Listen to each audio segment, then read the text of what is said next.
God has a purpose for us kung bakit ganito. Maybe gusto niya lang talagang bigyan ng trials ng Philippines.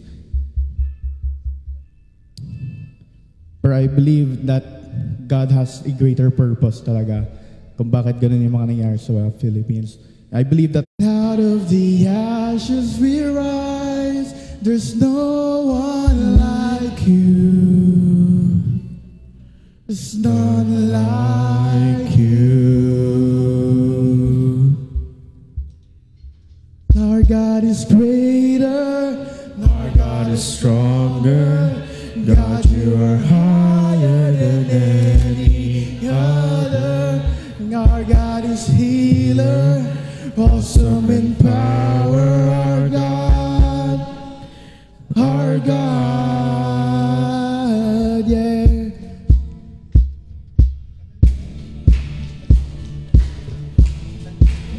No.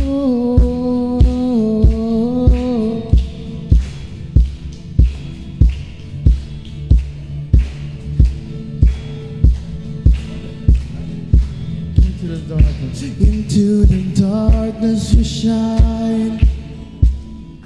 Out of the ashes we rise. There's no one like you. There's none like you. Our God is greater, our God is stronger. God, you are higher than any other. Our God is healer, awesome in power. Our God, oh our God. Our God is greater, our God is stronger. God, you are higher than any other. Our God is healer, awesome in power. Our God, oh our God.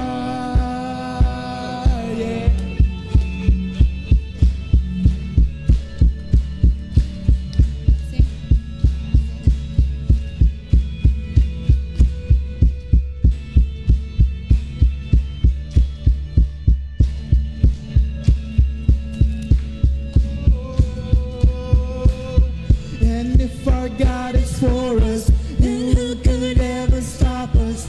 And if our God is with us, then what can stand against? And if our God is for us, then who could ever stop us? And if our God is with us, then what can stand against?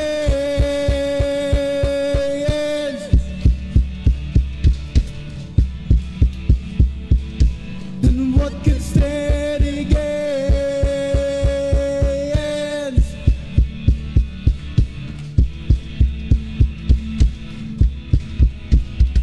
Our God is greater, our God is stronger. Now you are higher than any other. Our God is healer, awesome in power. Our God, oh our God. Our God is greater, our God is stronger. Now you are higher than any other. Our God is healer, awesome in power. Our God, oh our God.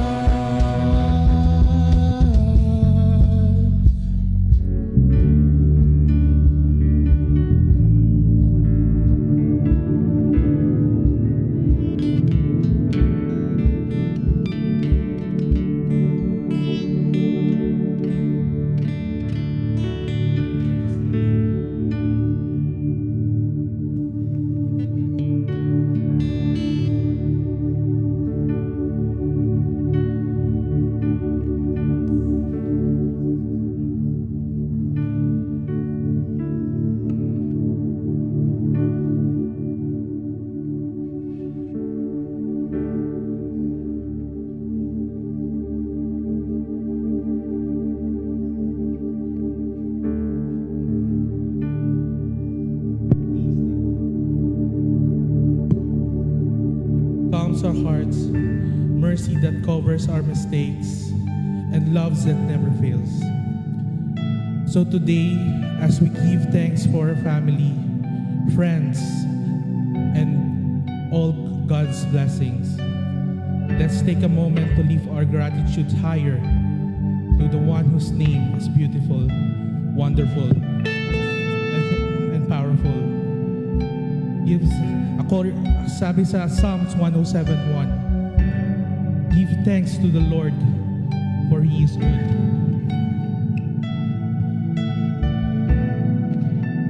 So, church, while we sing this song, I want it to be a declaration. Give thanks na ang pamilya natin sa Pilipinas ay safe. Give thanks na tayo dito ay safe. Give thanks for all the blessings He has done for us for every day in our lives. So, this is our declaration song for all of us.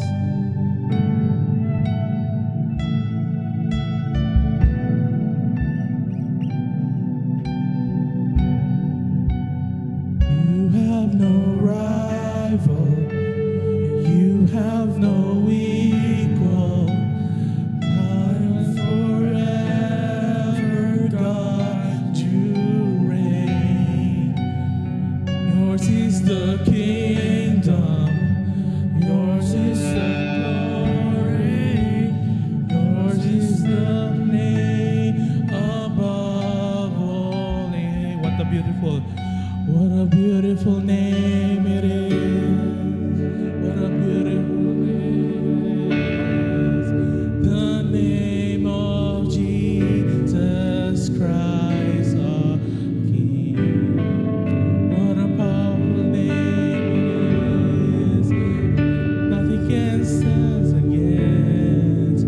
What a powerful name it is. The name of Jesus.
us, for everything that He gave us. What a powerful name it is, the name of One last time, church, let's sing the chorus.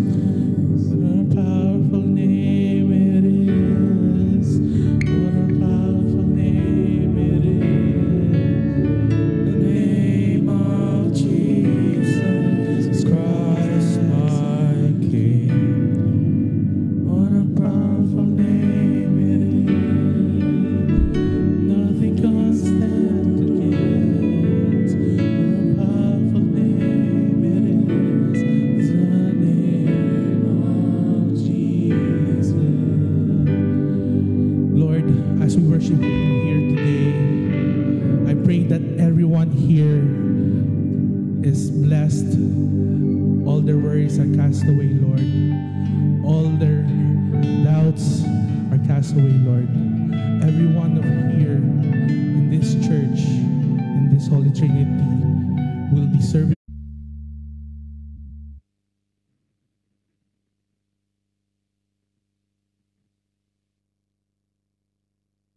For our greetings and announcement, good afternoon, beloved brothers and sisters in Christ. We welcome each of you to this blessed Sunday worship service.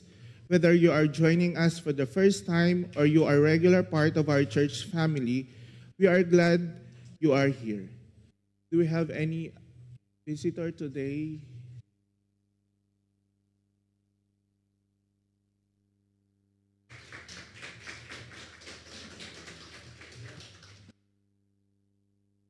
All are invited to experience the power of worship synergy. May we call on Brother Marvin Sakdalan for the details.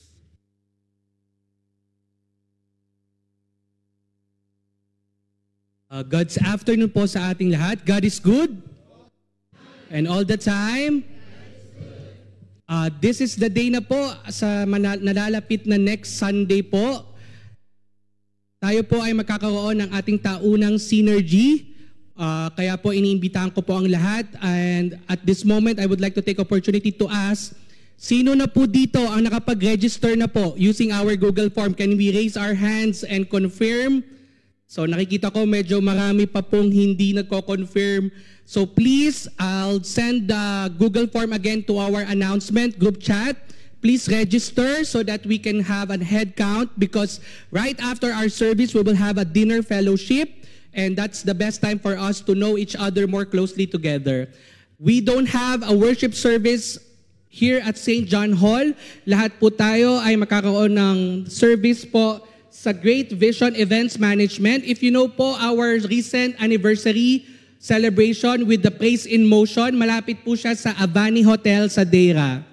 And I will just share the Google Map sa ating group chat on or before that day itself. And we are also requesting everyone to please invite your workmates, your housemates, your friends to join with us. Our service will start at exactly 1 p.m. in the afternoon. So we are expecting everyone to be on time and be ready to be blessed on that day. Yun lamang po, and see you all next Sunday. Thank you po.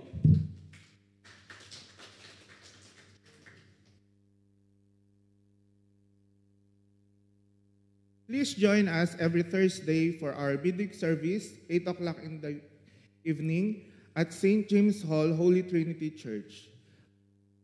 As we gather in gratitude for God's abundant blessing, everyone is warmly invited to join our Thanksgiving Fellowship right after the worship in November 30, 2025 at the Creek Park. Please bring any food to share, bring your family, a friend, and bring a thankful heart together. Let's celebrate the goodness of the Lord. For another announcement, may we call on Sis Ira Naig.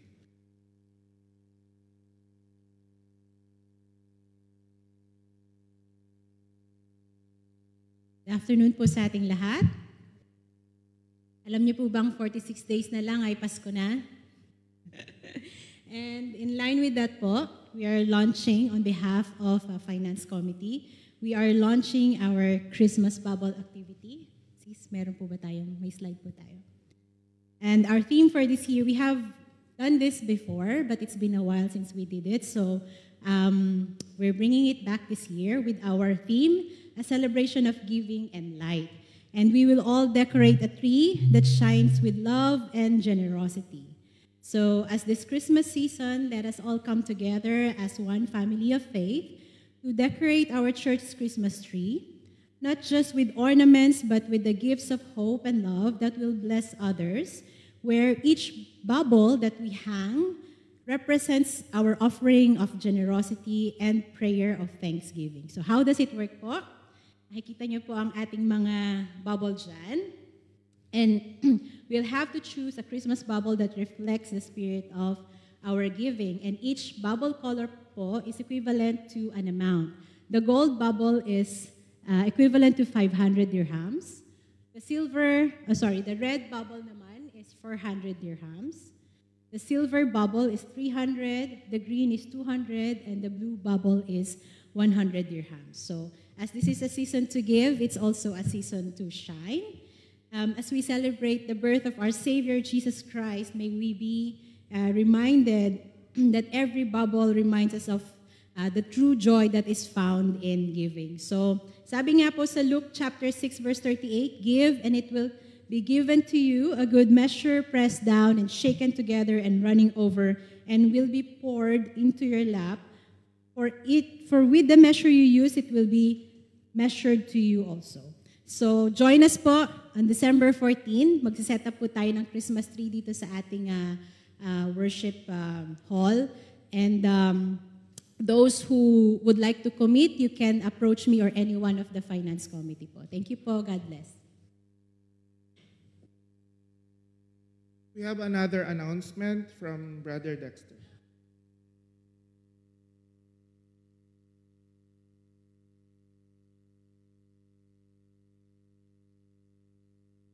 Good afternoon po. Are we blessed?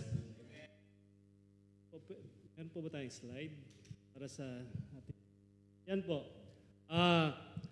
Para po, mas lalo tayong mablessed sa darating na December 2 para sa ating annual gathering ng Middle East Wide. Nayayahan ko po ang bawat isa na mag-register na po. Coordinate po sa ating mga Bible Study Coordinator. Kung sino man po yung walang care group, pwede po niyong i-approach ang ating membership secretary. Nandito po ba ang ating membership secretary? Yung aking inaanak na maganda, pwede pong tumayo. Yun po, nandun sa likod. Nakatayo na po, may kargang bata. Sige po, ang deadline po natin to register is on November 18. So before that, kailangan po natin ma-gather lahat. Paki-indicate po yung may sasakyan o walang sasakyan para po makita natin kung paano tayo i-arrange ang transportation kung kinakailangan. So yun lang po. Kita-kita po tayo sa December 2 sa Jebel Ali Christchurch. Another announcement from Sis Beloved Billion.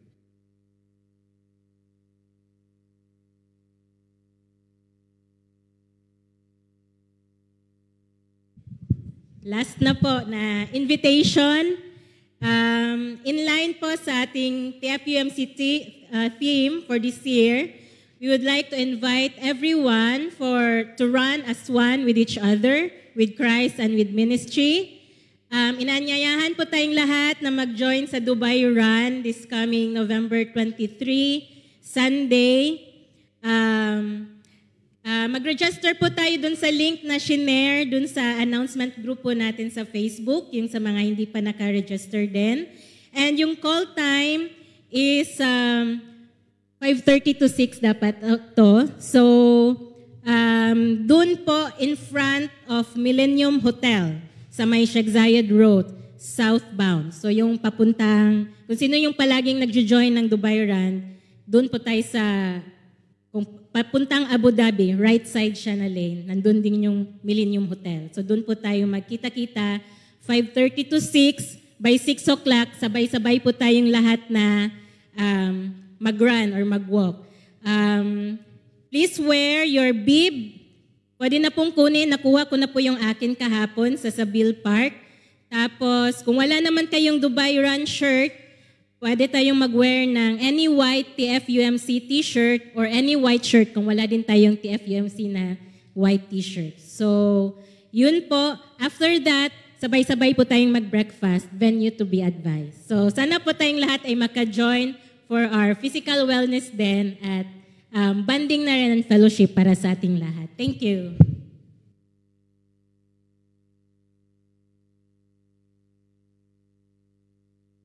We would like to send blessings to those celebrating this week. May the Lord shower you with His love, joy, and favor.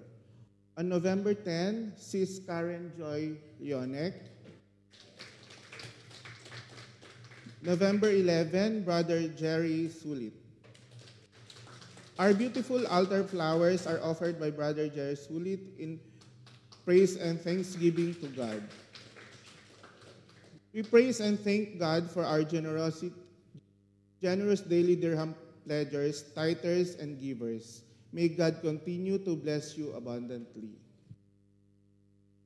For our one-day salary, may we call on our UMM.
Friends, we are here now to approach God in our confessions.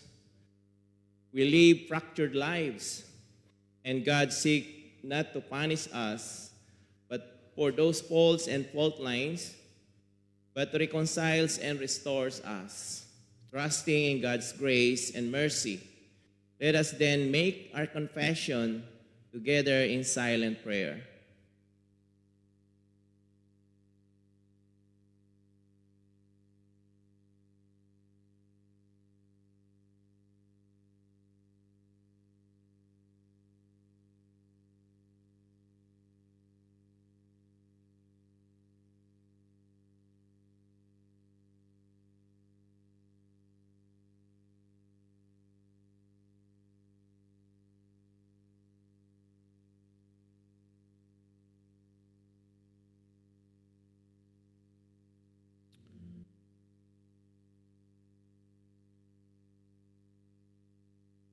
Dear Lord, in your mercy, hear our prayers.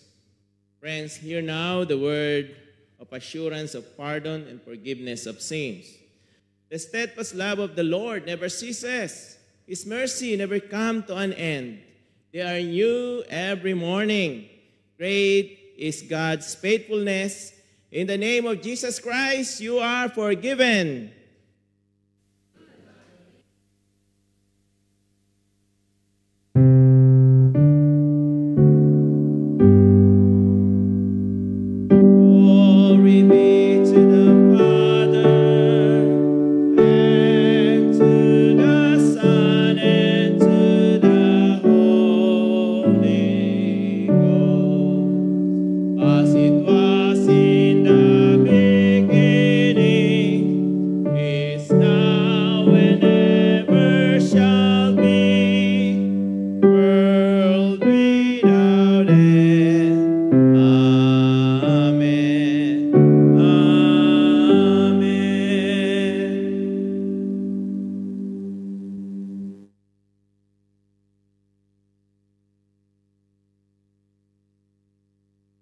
For our scripture reading, our Old Testament reading will be found in Haggai chapter 2, verses 1 to 9.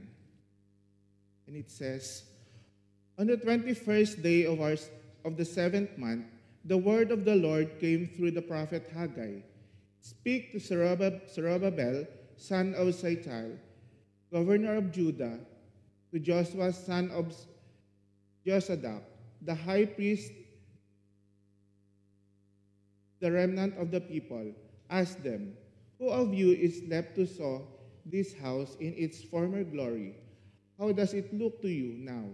Does it not seem to you like nothing? But now be strong, O Zerubbabel, declares the Lord. Be strong, O Joshua, son of Josadak, the high priest. Be strong, all you people of the land, declares the Lord, and work. For I am with you, declares the Lord Almighty. This is what I covenanted with you when you came out of Egypt, and my spirit remains among you. Do not fear. This is what the Lord Almighty says. In a little while I will once more shake the heavens and the earth, the sea and the dry land. I will shake all nations, and the desires of all nations will come, and I will fill with the house with glory, says the Lord Almighty. The silver is mine, and the gold is mine, declares the Lord Almighty. The glory of this present house will be greater than the glory of the former house, says the Lord Almighty. And in this place I will grant peace, declares the Lord Almighty." Please remain standing in reverence for the reading of the Gospel of Jesus Christ according to Luke chapter 20, verses 27 to 38 in the New International Version. The resurrection and marriage. Some of the Sadducees who says there is no resurrection came to Jesus with a question. "Teacher," they said, "Moses wrote for us that if a man's brother dies and leaves a wife but no children, the man must marry a widow and have children for his brother. Now there were 7 brothers. The first one married a woman and died childless. The second and the third married her, and in the same way the 7th died, leaving no children. Finally, the woman died too. Now then, at the resurrection, whose wife will she be, since the 7 were married to her?"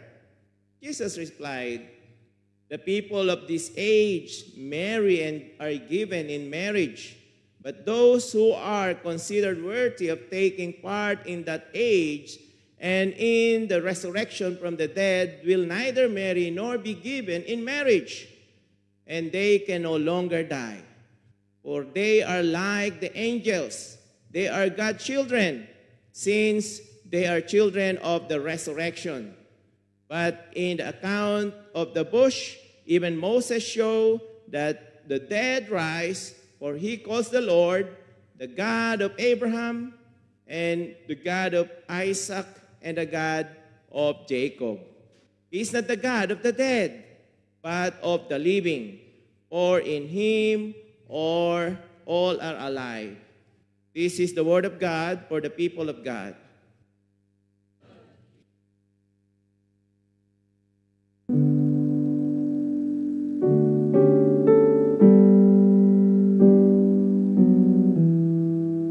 We want to see Jesus.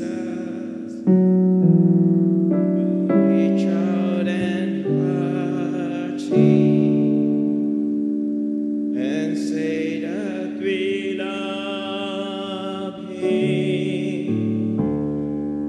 Open our ears, Lord, and help us to listen. Open our eyes, Lord. We want to see Jesus. Please be seated.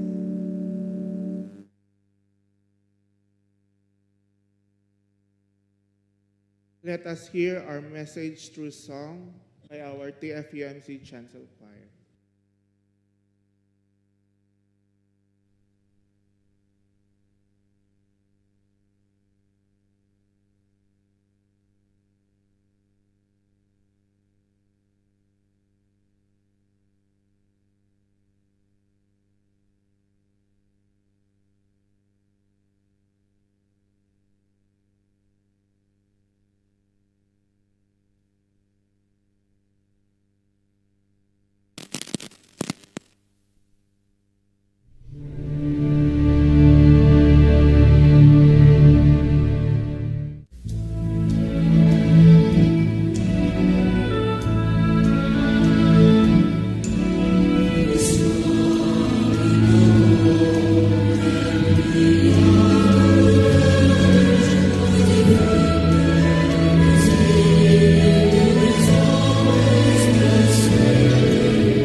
Let us prepare our hearts and mind for the bread of life to be given to us by Sis Dorothy Grace Marcelo.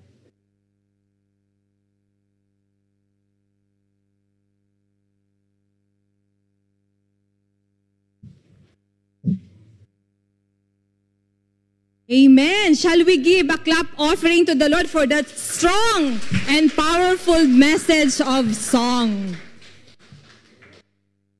Good afternoon, church. And happy Thanksgiving month to all. So pwede ko ba kayong tanungin, What are you thankful for today?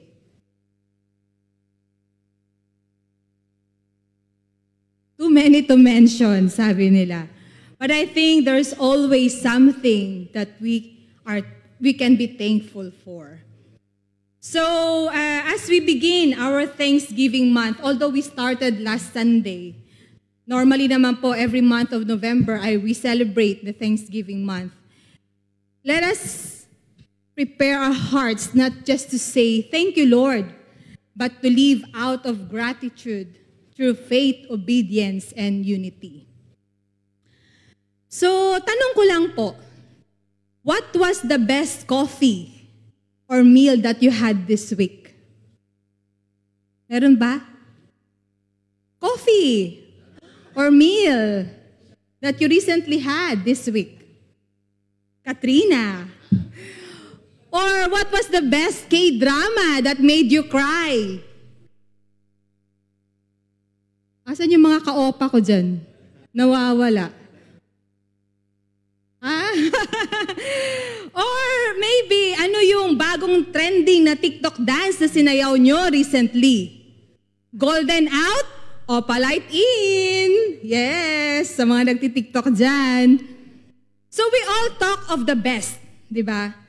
Pag sinabi mo kasing the best, yun na yung nagre-register lagi sa isip natin. The best food, the best coffee, the best place, the best experience, the best travel that you had, all the best in life. Di po ba? But before we celebrate God's blessing, God calls us to reflect on our hearts. Sa atin pong binasa kanina sa Book of Haggai, the people had begun to rebuild the temple, but halfway through, discouragement and distraction stopped the work. And God sent Haggai to remind them, consider your ways. So they were busy building their houses instead of God's. They look up on their own comfort more than God's calling, and their blessings dried up.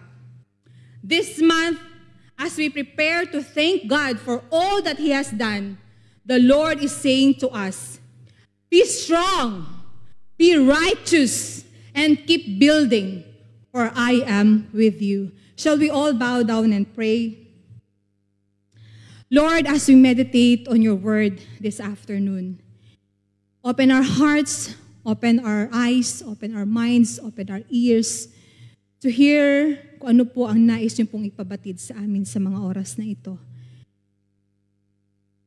Dalangin ko, Panginoon, na hindi babalik ang iyong mga salita ng walang kabuluhan, kundi ito po ay titimo sa aming mga puso't isipan at magiging kalakasan namin sa aming paglalakbay, sa aming paglilingkod sa inyo.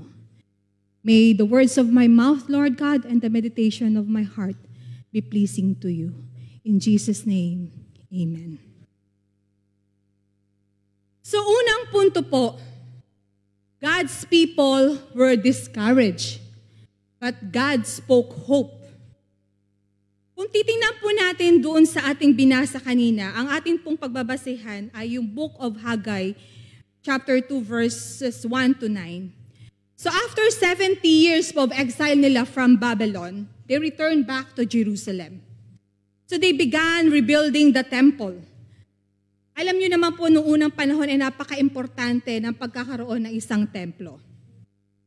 At first, nung bumalik sila, they were very excited. Talagang nandun yung passion, nandun talaga yung unity, nandun yung excitement ng bawat isa, may purpose sila. Pero habang tumatagal, na-discourage itong mga anak ng Diyos. So bakit kaya sila na-discourage? First, dahil nagkaroon ng comparison. Ay, mas malaki yung templo ni Solomon dati, mas maganda. Ngayon, parang simple lang. Sounds familiar po ba? Taas po ang kamay ng mga nandito during the main sanctuary days. Taas po ang kamay. Yung mga nandun pa, naranasan natin yung glory ng main sanctuary sa baba. Salamat po. Hindi niyo po ba naiwasang mag-compare? Mas maganda doon, mas malaki, mas maluwang, mas masaya kami noon, hindi kami umaakyat ng hagdan. Di po ba? That was the first that distracted or discouraged the people of the Lord because nagkaroon sila ng comparison with the old temple and the new temple that they were building. Second, nagkaroon ng mga distractions.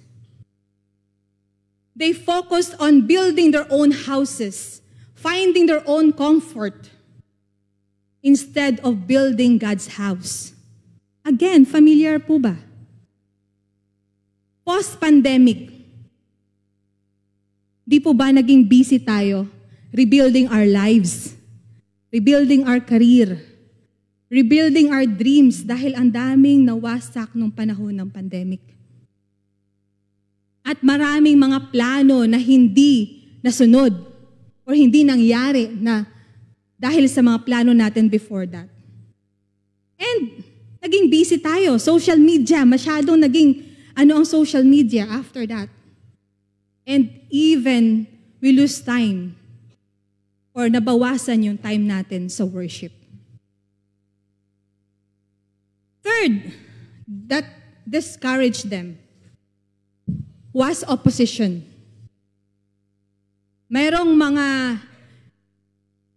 alam mo na, nag-oppose sa kanila na sa pagbibuild ng temple.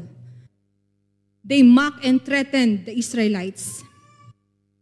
So na-discourage sila dahil maraming kumukontra sa kanila. Kahit sa atin, we face a lot of discouragement over the past few years. Nagkaroon ng church division.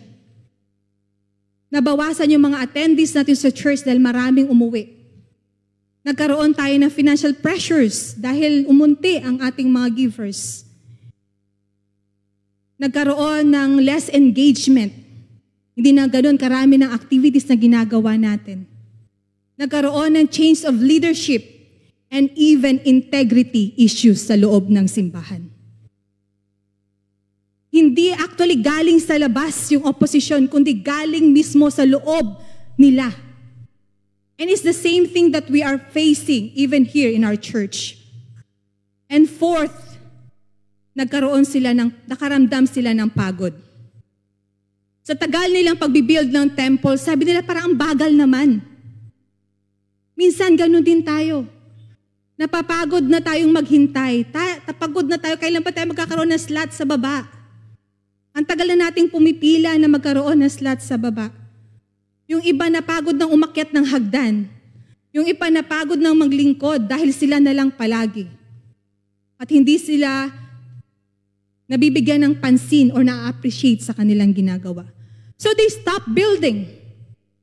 But God sent Haggai to wake them up. Bakit kayo nakatira sa mga paneled houses while my house remains in ruins? Sabi sa Haggai 1:4. Friends, the Lord is asking the same question to you today. Are you still building His house? Or are you only building your home? Sometimes, we get tired serving. Especially pag wala ka ng katulong, wala nang pumapansin sa ginagawa mo. Palagi ikaw na lang yung nakikita. Minsan, tulad ngayon, maraming mga bakanteng upuan. Baka kahit si pastor siguro naranasan niya yan, sabi niya gano'n, para bang, am I here to build the church again? But the Lord says, continue because I am with you. So when we stop prioritizing God, blessings fade. Tandaan niyo po yan. But when we return in obedience, God restores His favor. So even sa tingin po natin yung ginagawa natin ay napakaliit lamang, God's presence is in it. It's not small at all. Even act of obedience, even unseen, builds God's temple in our generation. Second point po na gustong iparating sa atin, When life feels uncertain, God remains steady. So despite po dun sa mga discouragement na naranasan ng mga Israelites during that time, 3 beses pong sinabi ng Panginoon ang salitang, be strong. Be strong, Zerubbabel. Be strong, Joshua. Be strong, all you people of the land. And work, for I am with you. The Lord didn't say, be comfortable. But He said, be strong. Because obedience requires courage, righteousness demands conviction, and unity needs humility. Gaya po ng reminder ni Apostle Paul sa mga taga-Thessalonians, don't be shaken by fear, fake news, or even messages that sounded spiritual but weren't true. He says, don't be deceived, because even when the world seems dark, wars, conflict, political corruption, and economic collapse, God is still in control. He said, don't be easily unsettled or alarmed. Stand firm and hold fast to the teachings we pass on to you. Bakit?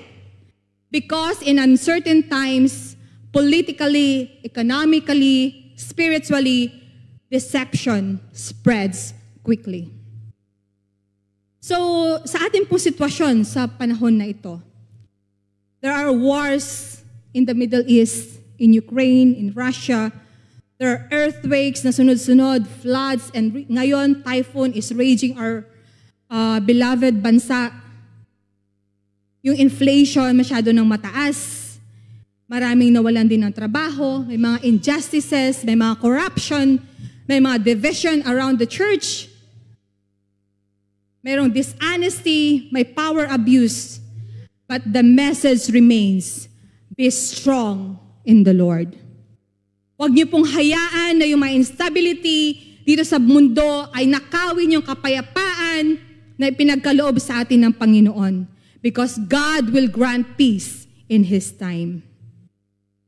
Every Sunday, we come early to this hall. We carry heavy equipments. We set up chairs. Minsan, di ba, parang nakakapagod. But nandun yung willingness ng bawat isa na tumulong para maging maayos yung ating pananambahan every Sunday. And that's exactly what the Israelites did. They built with limited tools but unlimited faith. God was not watching kung gaano ka-grand yung temple na ginagawa nila, but how faithful the builders were. So when you're serving while tired, your finances are tight, or staying faithful even when others fade away, remember, you are not building alone because God's Spirit remain among you. Pwede niyo po bang sabihin sa seatmate niyo, be strong, keep building. The Lord is with you. Amen. God rewards righteousness and obedience, my third point. The Lord blesses obedience but allows discipline for disobedience. Sabi po sa Deuteronomy 28, obedience brings blessings. And disobedience what? Brings curse. Napakakatakot po, no? Many people chase success, luxury, and recognition, yet their hearts grow empty. But Jesus said in Matthew 6:33, seek ye first the kingdom of God and His righteousness, and all these things will be added to you. So sa panahon po ni Haggai, people chased comfort and ended up empty. Kung babasahin po natin yung first chapter, kahit nagaano sila naghirap, nagtanim, pero yung pananim po nila ay hindi enough para sa kanila. Yung mga kinikita nila ay laging butas ang kanilang bulsa. Wala pong natitira sa kanila. But when they put God first, again, His peace returned. to them. True blessings does not come from abundance, but from obedience. When God's people live righteously, blessing flows. But when they turn away, curse follows. Hindi naman po masama, di ba, na mangarap tayo na gumanda ang ating mga buhay. Kaya tayo nandito bilang mga OFW. But it's dangerous kung inuuna natin yung pangarap na yon kaysa sa nagbigay. Amen po ba? So let's be careful not to measure our worth by the grandeur of life, by cars, by job titles, by our fat salary or bank account, by our positions, but by faithfulness and righteousness. So tayo naman mga OFW, I think marami na rin nakapagpatayo ng bahay sa Pilipinas. Meron po ba dito? For sure, may mga bahay na tayo sa Pilipinas. May mga investment na tayo. But God wants us to build lives rooted in righteousness. Let's also build unity in the church. Hindi lang yung building ang ginagawa natin. We're building unity in our church, not being selective with whom we are comfortable, but learning to support and love one another. When one rejoices, lahat tayo dapat nagre-rejoice. When one struggles, we pray together. That's the temple God is building. A community of living stones. Sabi po sa 1 Peter 2:5. So when God called His people to rebuild, He didn't just want walls. Hindi lang po itong mga four corners na mga walls natin. He wanted hearts that would walk upright before Him. Because kahit na po gaano ka-grand, gaano kaganda yung ating simbahan, kung yung mga puso naman natin ay hindi naayon sa kagustuhan ng Panginoon, hindi mananahan ang kaluwalhatian ng Panginoon sa bahay na iyan. Tell the person beside you, hindi ganon kagara ang buhay ang tinitingan ng Diyos. Sabihin mo, hindi ganon kung gaano kagara ang buhay ang tinitingnan ng Diyos. Kundi yung pagsunod mo ang mag-e-exalt sa Panginoon. Ha? So, okay lang po kahit gaano po kasimple yung buhay natin.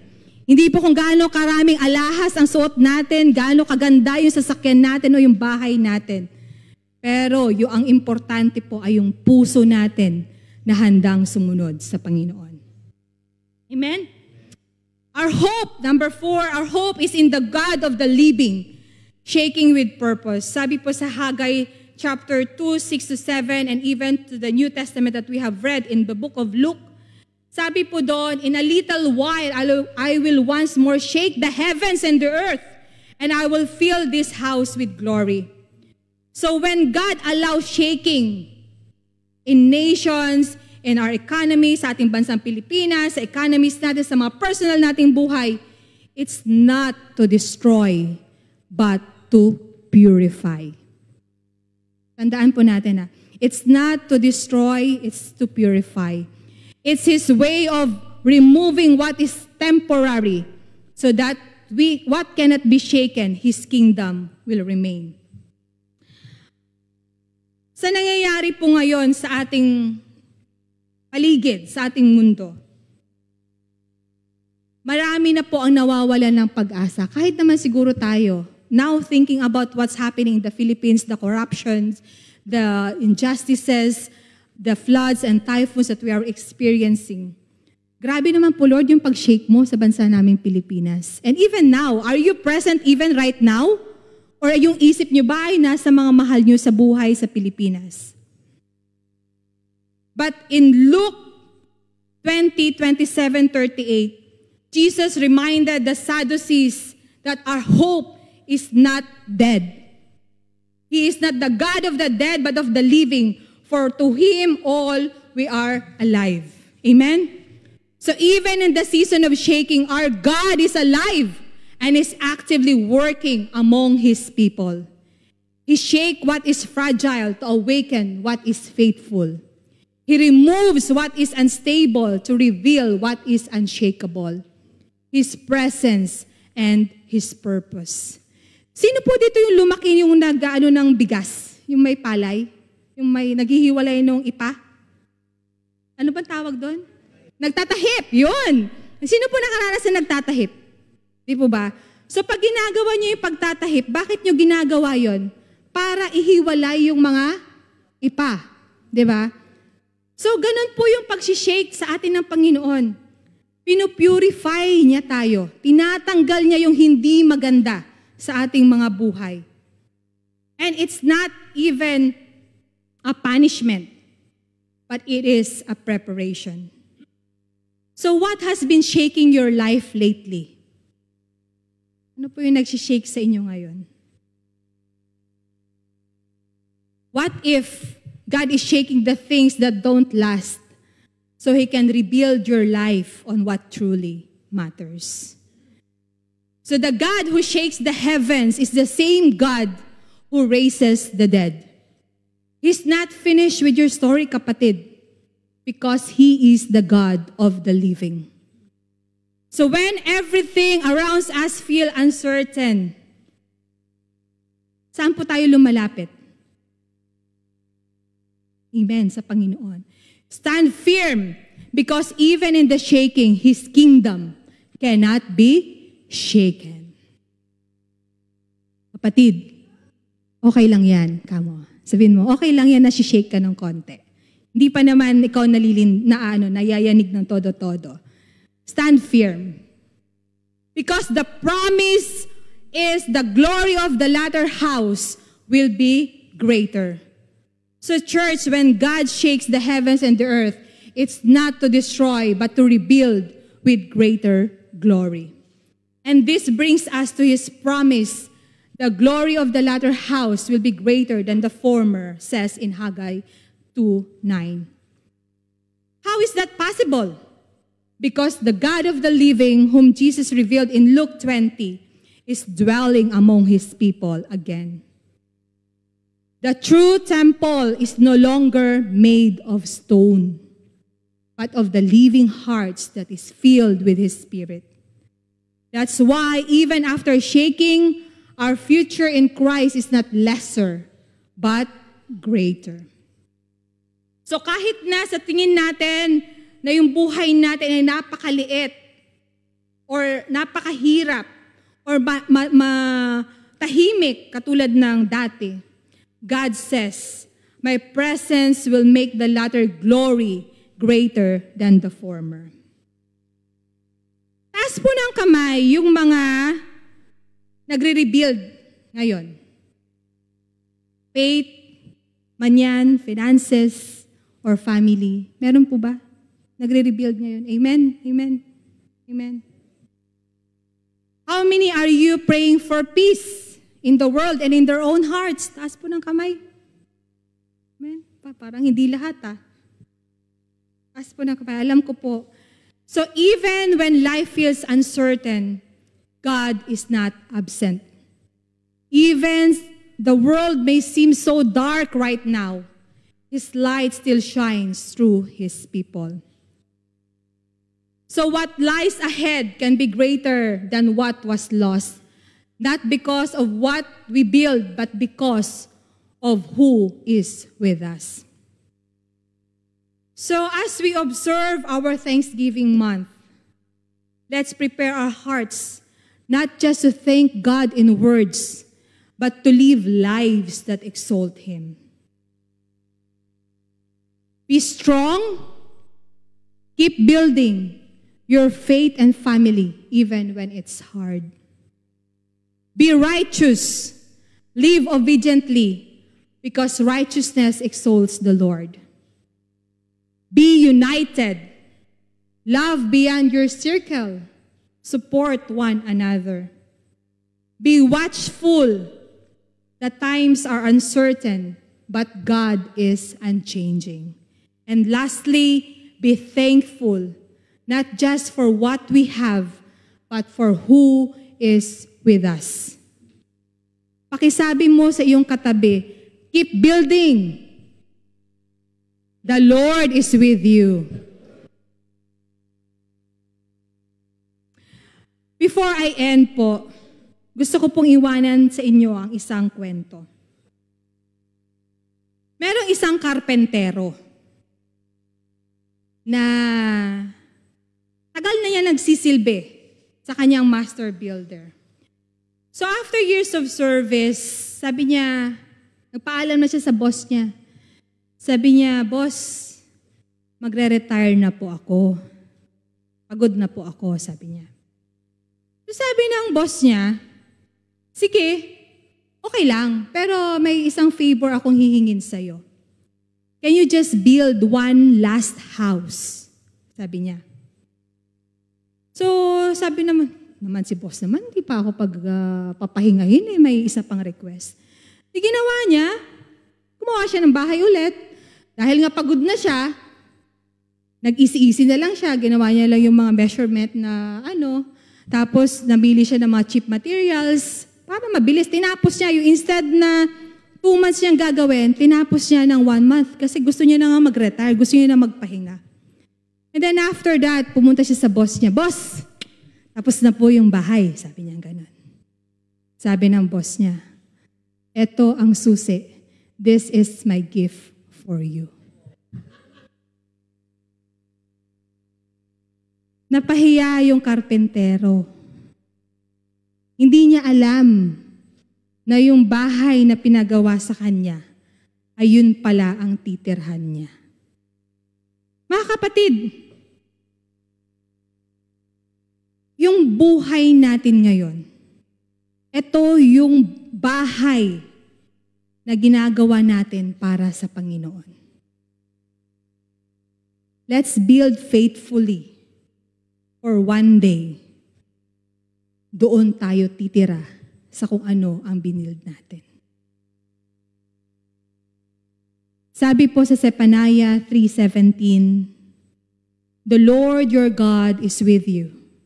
He is mighty to save. He will take great delight in you.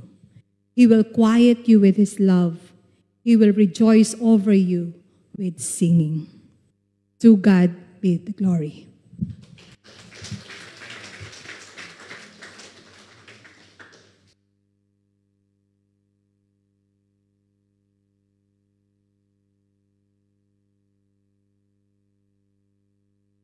Let us hear a life testimony from Brother Arnold Mercado.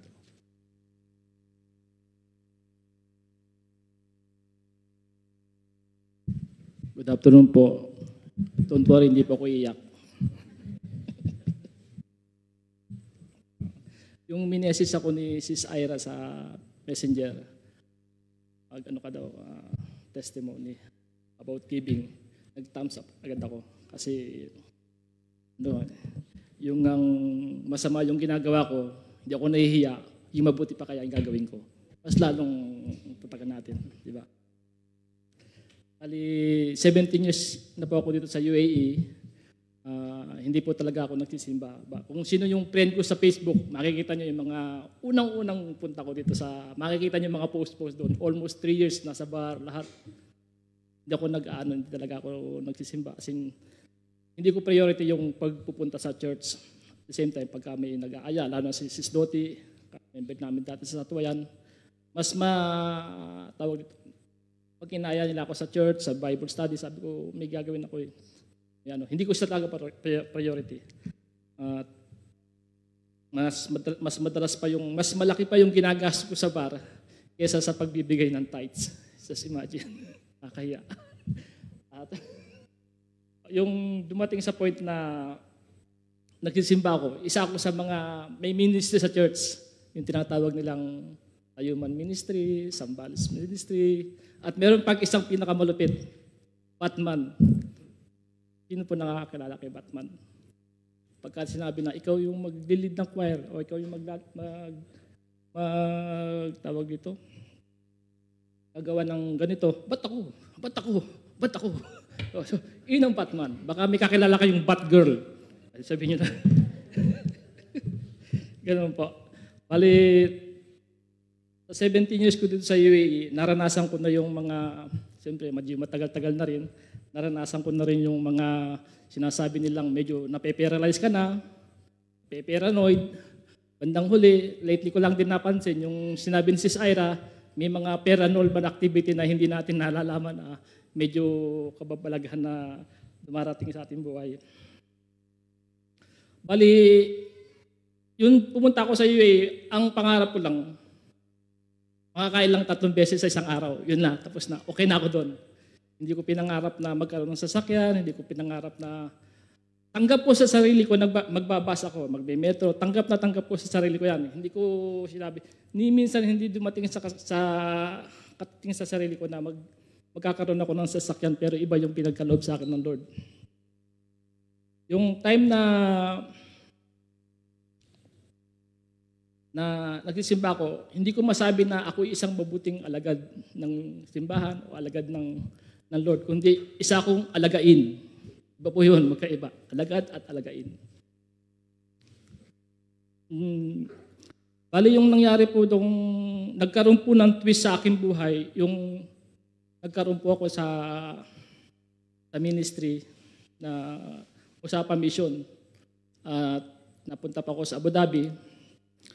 Pinakilala po sa akin sa gawain ng Lord. Isa po ako sa totoo lang, isa po ako sa, nabanggit ko na rin sa Satwa, Bible Study.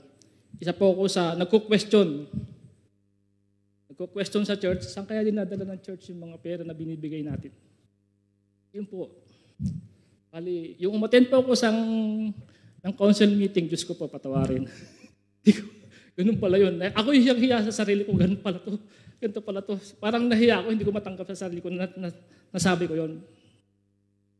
Bali, nang naging active na ako sa Abu Dhabi, Musapa, hindi ko lubos maisip na ako yung nangangailangan, bakit ako magbibigay? Tulad nung nagkaroon ng COVID, bakit ako magbibigay ng ayuda? Ako mismo nangangailangan ako, pero hindi ko po binigyan ng pansin yun dahil yung mga pag-iisip na hindi kaya ng tao, ibigay natin kay Lord. Binigay ko kay Lord. Kay Lord yan. Hindi ko kaya ng binigay ko kay Lord. Kaya yung kontento na po ako sa paglalakad sa Musapa, mamamalakaya, mas komportable akong gumalaw na nakasandalyas. Sandalyas lang yung dala ko, pero hindi yun ang gusto yung mangyari sa akin ng Lord. Binigyan niya ako ng sasakyan. Binigyan niya ako ng sasakyan para mag-pick up ng mga church member.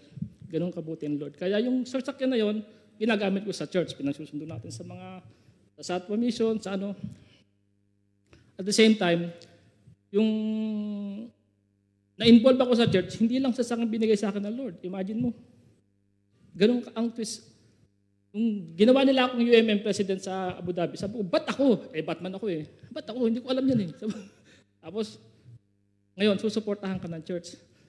Yung naging active kami sa gawain doon, binigay na naman sa akin ng church yung, kasi medyo malaking obligasyon. Pinagkaloob sa akin ng Lord yung magandang kumpanya. Yung salary ko, dinoble niya yung sweldo. Ba, ayos to ah. Medyo maganda-ganda itong ano ah. Tapos ngayon, dahil nga lumalaki na yung simbahan, lumalaki na yung activity, pinagkaloob sa akin ng Lord yung panibagong company, dahil sa, hindi ko naman expected, totoo lang, apply ko lang, office boy. So totoo lang, hindi ako nag-apply kung ano. Basta pumunta ako sa UAE, ang apply ko lang office boy, o kaya utility sa atin. Wala akong inanais, basta makapasok na ng trabaho. Kasi ang time ko noon, parang babying Kristiyano. Alam niyo, babying Kristiyano. Laging nakaganon. Laging ganon, baby. Pero dahil sa matanda na ako, hindi na baby yun, tiyanak na yun. Dahil sa nasa UAE tayo, medyo social, Annabelle. Di ba? Ganun po. Dahil po sa ganun nangyari sa akin, minulat sa akin ng Lord, paano gumalaw sa simbahan, hindi ko naman masabi na hulog ng langit, kundi inuhulog sa langit kasi iba yung gawain ko dati. Bali, ang nangyari po sa akin dati ay ang daming mga activities, yung binigyan ako ng ministry sa ganito. Every time na bibigyan ako ng ministry, lumalaki yung pagpapala ng Lord. Kumbaga, yung salary ko na isang salary, naging doble. Tapos, yung binigay sa akin yung Usapa Mission, yung salary ko na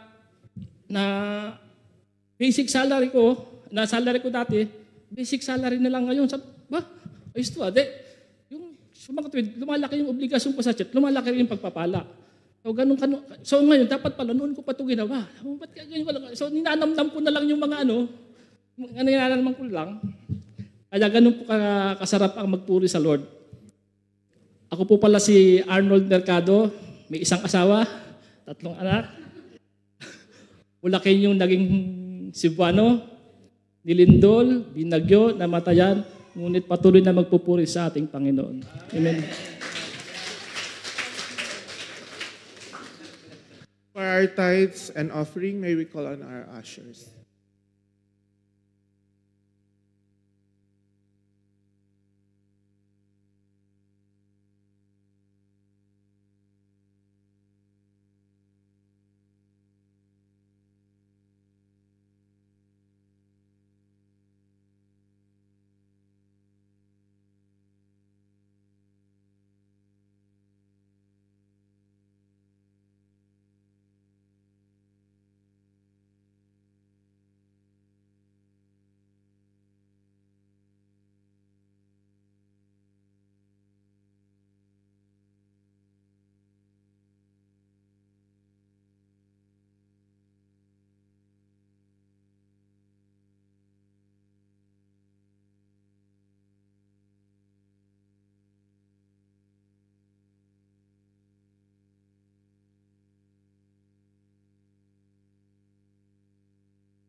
You bring the sacrifice of praise into the house of the Lord. We'll bring the sacrifice of praise to the house of the Lord. As we offer unto you sacrifices of thanksgiving, as we offer unto you the sacrifices of joy. Let us pray. Holy God, we offer ourselves with our gift, knowing that you have a purpose for us and for them. Expand our limited vision to see new abilities and trust that you will take our generosity, transform lives. May all we offer reach beyond our ideas and be of service to your kingdom of love. Amen.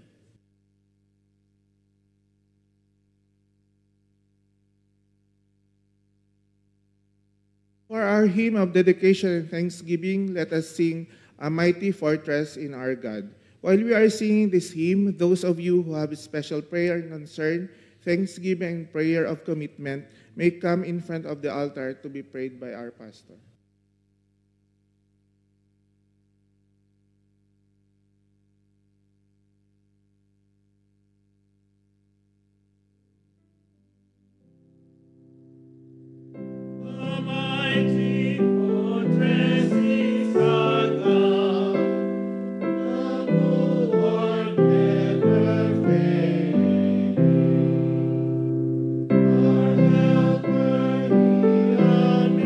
God.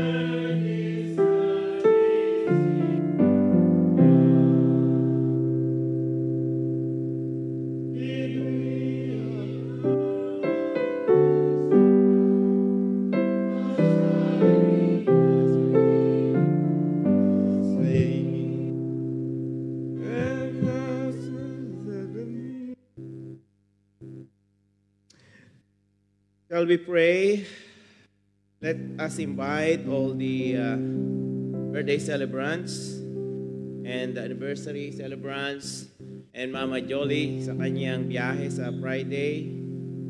And all of you that need a prayer, if you are now in the state of weakness in spirit, come and let us pray.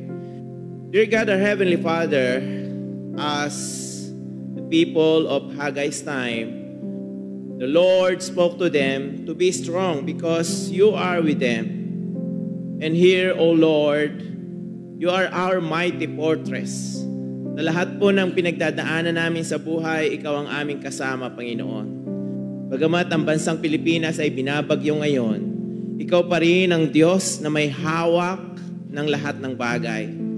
Kaya sa mga sandaling ito, Panginoon, narito kami at tumutugon sa pagiging disipulo mo. Nagpapasalamat kami sa mga may kaarawan. We are celebrating with them. Give them joy and grant their best wishes for this birthday and anniversary. And Father God, we pray also for Nanay Jolly sa kanyang pagbibiyahe sa Friday. Give her your traveling mercy, O God.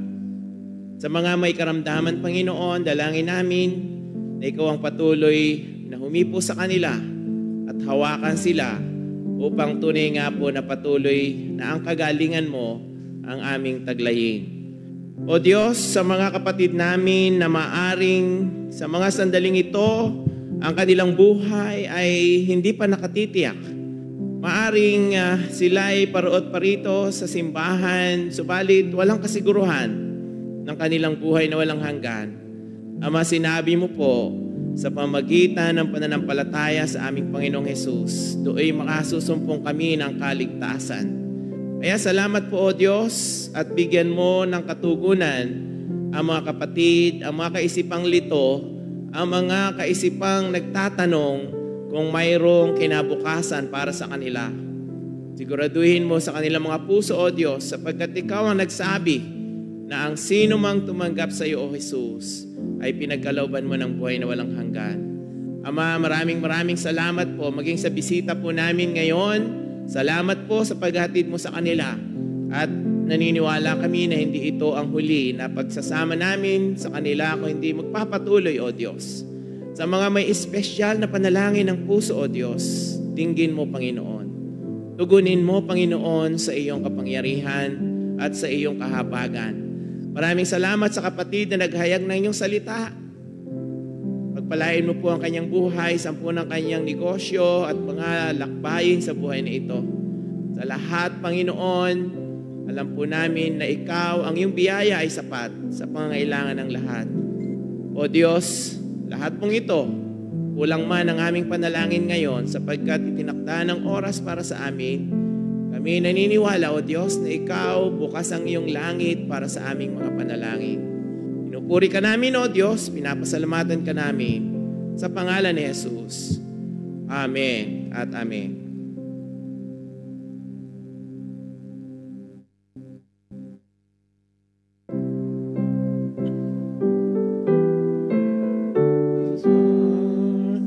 No thanks to them abideth, the Spirit that keeps our hearts through Him who with us hideth. Let goods and kindred go, His mortal life also. They may kill, God's truth abideth still. His kingdom is forever. Friends, go forth in the strength of the Lord of hosts. May His Spirit remain among you and give you courage for every good work. May His peace greater than before rest upon you and your household, and may His glory dwell within you, now and forevermore, in the name of the Father, and of the Son, and of the Holy Spirit. Amen.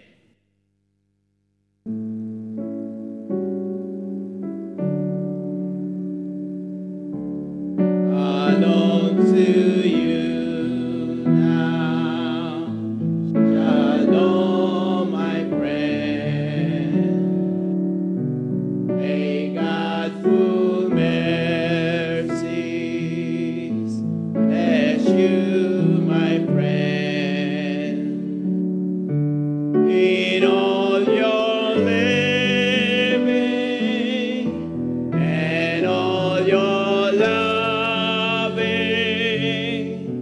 Christ be your shalom. Christ be your shalom.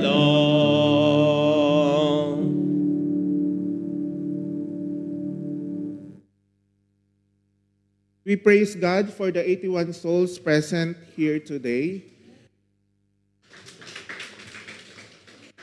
May we welcome Ms. Miranda L. Nases from Posorubio, Pangasinan.